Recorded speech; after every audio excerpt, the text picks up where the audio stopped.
Hello and welcome to Quick Maths with Mr. Johnson.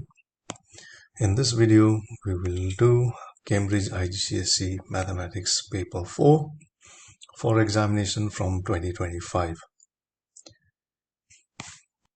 This is video part 6.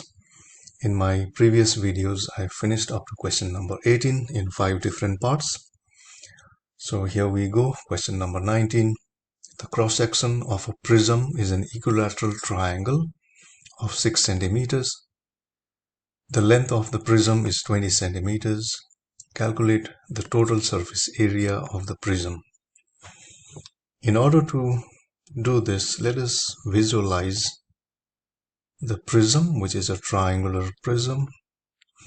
It is an equilateral triangle, so all the three sides are 6 centimeters each. And then the length of the prism is 20 centimeters. So to find the total surface area, we need to find the area of these two triangles, one over here and one right at the back over here. All right. And then there are three rectangular faces. So we need to find all of them and put them together. Total surface area is going to be 2 times area of a triangle is given by the formula half AB sine C. Okay, I'm multiplying it by 2 because there are two triangles, plus I need the area of the rectangle, and that's 3 times 6 times 20. 3 because there are 3 rectangles. So now let us work out that one is half times A and B are any one of these two sides. So 6 times 6, and then sine of the angle. In this case, it is 60 degrees because in an equilateral triangle, all the angles are 60 degrees each. 3 times 6 times 20 is 120. Okay, now let us simplify this a little bit. 2 1s are 2, 2 3s are 6. You can use your calculator, and that gives us 18 sine 60. All right, plus 3 times 120 is 360 degrees. Take your calculator. This gives me 391.1769. Let us round this to 3 significant figures, which is 391 square centimeters.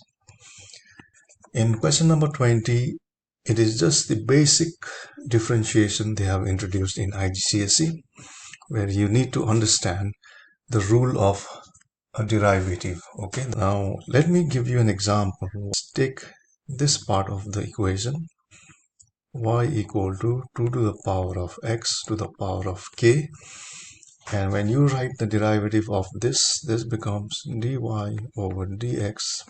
Let's give a number to the power, say for example it is 5.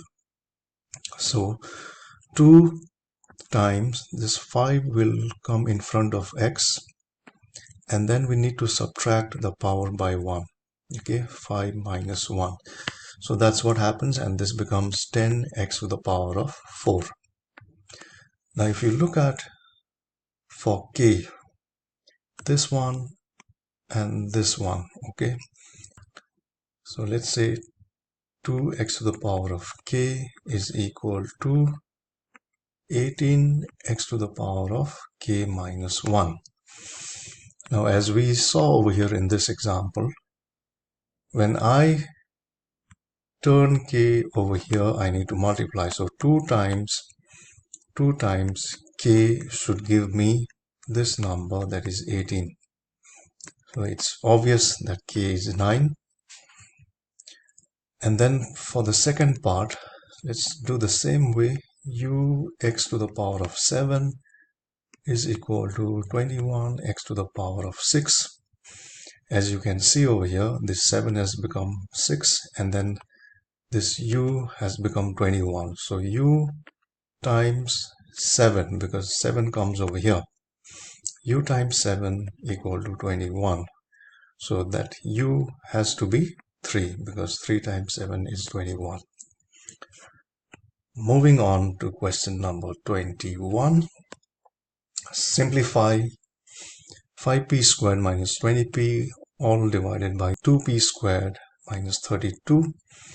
Let us factorize the top and the bottom. 5p is the highest common factor, so we are left with p minus 4 inside on top, and then 2p squared minus 32, the highest common factor is 2, and then when we take out 2 we have p squared minus 16 left inside. One of the algebraic identities is a square minus b square can be written as a plus b times a minus b.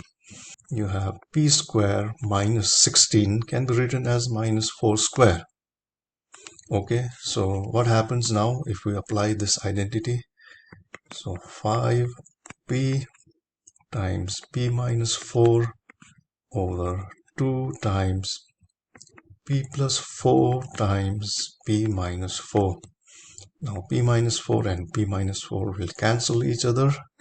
So we have 5p over 2 times p plus 4.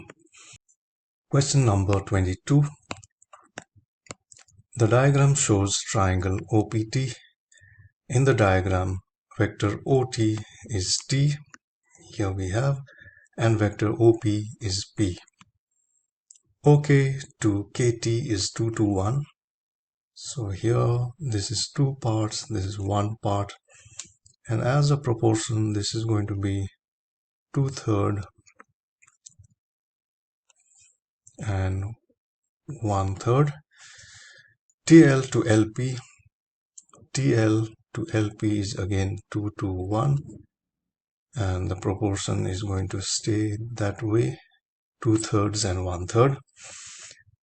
Question A. Find in terms of T and P in its simplest form vector PL. This is what we need to find, okay, from P to L.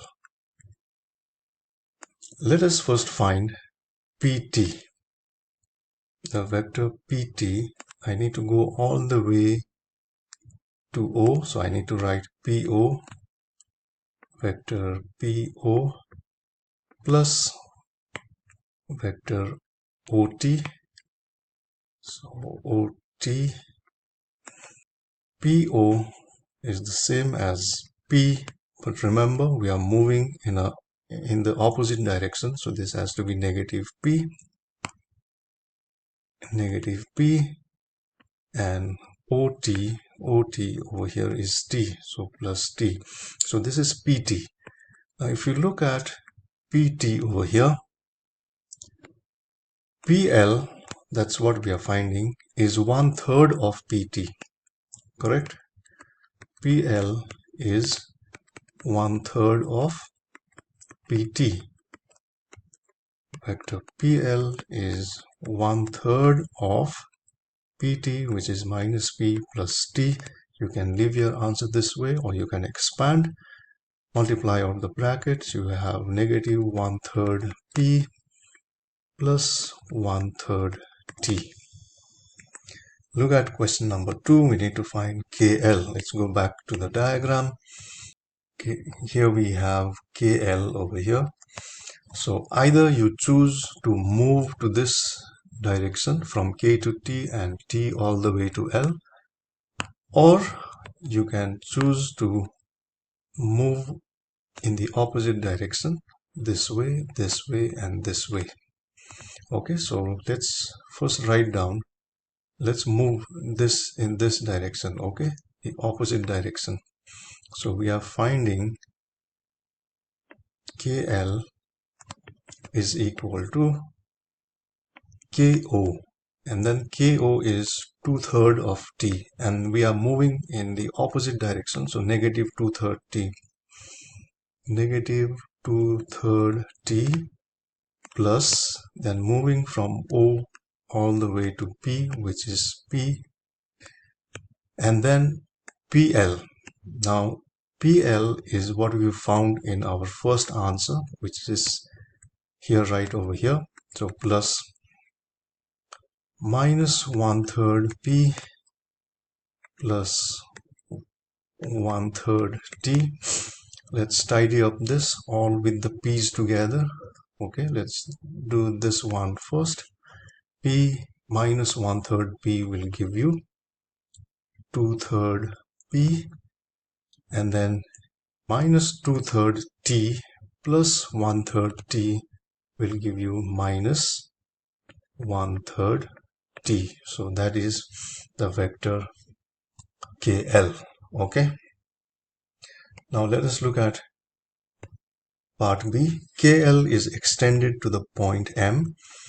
Vector Km is given over here. Show that M lies on OP extended. Let's first extend KL to point M.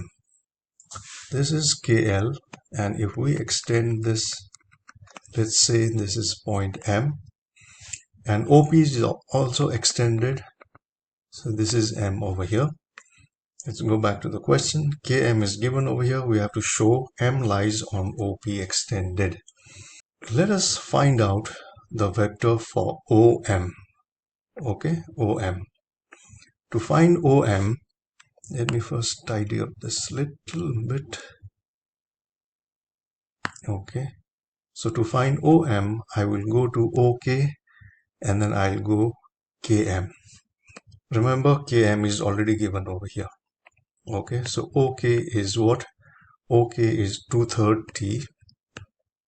So let me write, I'm finding vector OM, which is OK plus KM.